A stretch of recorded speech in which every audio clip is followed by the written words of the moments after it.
and welcome to this remote Latin America video.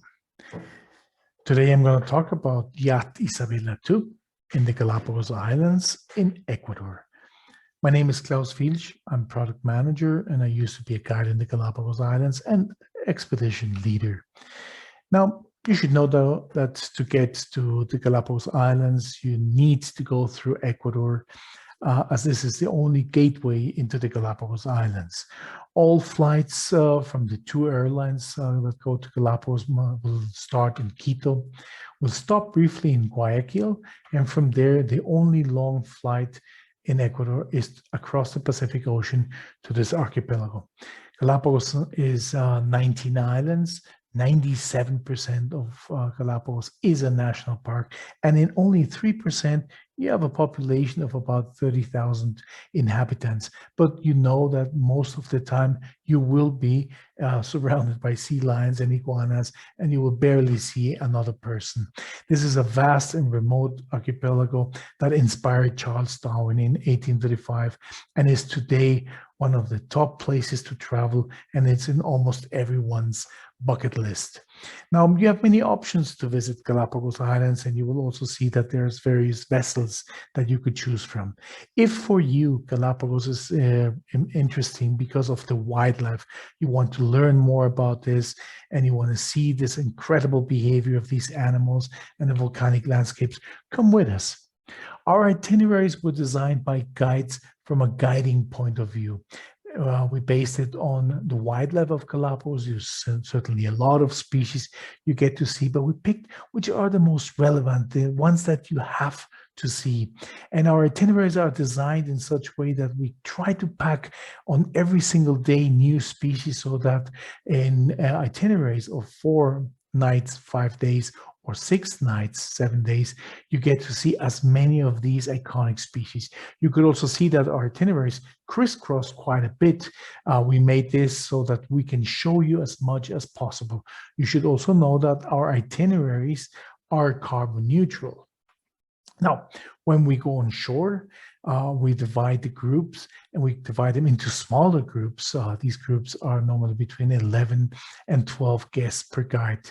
This is in pre-pandemic times, and we can take people with similar interests, people who already know each other, families stay together. If you met somebody else on the cruise, you'd like to travel with them, we could arrange that as well. Families with children want to travel with other families with children, so the guidance is a lot easier and also child-friendlier. Or if you have people who want to spend more time snorkeling, we could also have a group that walks at a much lighter pace.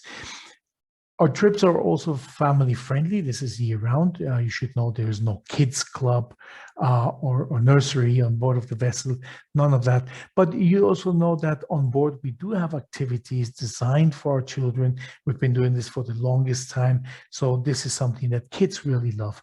My children, depicted here, they believe that Galapagos is the greatest place on earth for vacation. Galapagos is also one of the whale sanctuaries in the world. We have 23 species of whales in the Galapagos Islands. Perhaps you don't know this, but the most important person on our vessel is the expedition leader.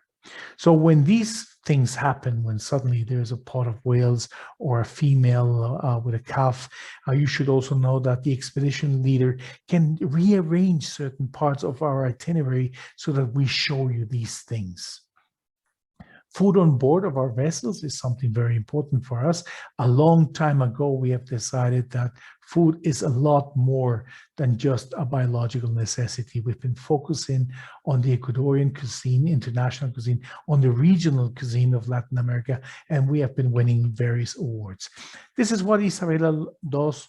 Looks inside. We only have 3 types of cabins. It's very simple, and you can see it's very spacious.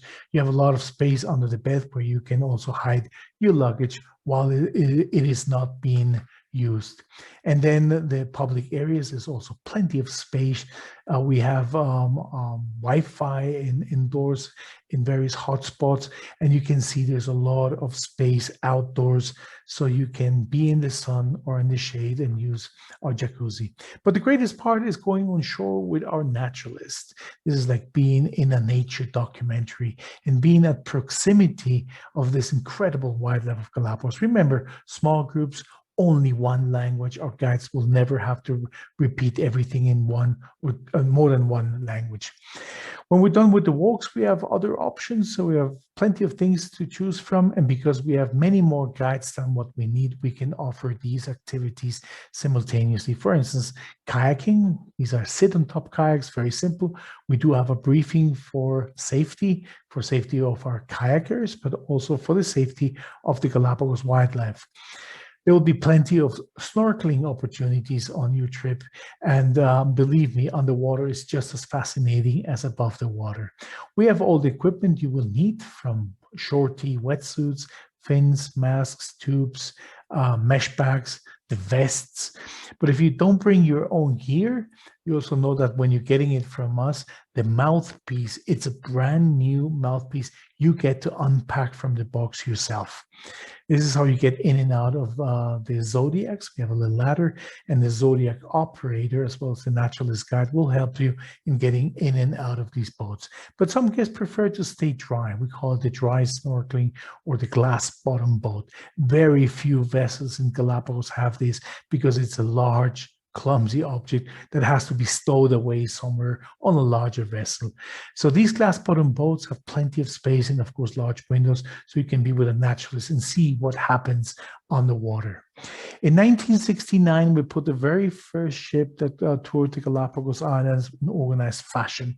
That was the Lina A back then. We've been on the edge ever since then. And in the times of pandemic in 2020, in August, we were also the first ones to resume operations. And we have been operating successfully and flawlessly ever since then. Now, to get to the Galapagos Islands, I mentioned Ecuador is the only gateway. Now, you should know that just like we have in the Galapagos Islands, these 3 vessels in one hotel called the Finch Bay, which is a great combination with the vessels. You can also stay before or after your trip to the Galapagos in Ecuador. There's plenty of things to see there. We have a hotel in the rainforest called the Mashpi Lodge, and a hotel in the city of Quito called Casa Angotena. Casa Angotena is in the most important square of the city. This is the heart of the city. You're right there in the center of this square. It's a beautiful property. It only has 31 rooms. There's lots of things in the vicinity of the hotel and in the hotel himself. We even include daily activities free of charge that you can choose from, including cooking lessons with our chef or preparing your own chocolate. And then about 3.5 hours drive from Quito. This is not a flight. This is a drive, a very interesting drive. You get to this border between the rainforest and the cloud forest where Mashpi Lodge is located. Only 24 rooms, but a lot of light and a lot of space in 2,500 hectares. This is a fantastic experience and a great combination with the Galapagos Islands. We have designed novel ways to show you this. We have the sky bike, we have the dragonfly, and you get to see tons of birds, wildlife in this place. So I hope to see you sometime soon in the Galapagos Islands. Thank you very much for your attention.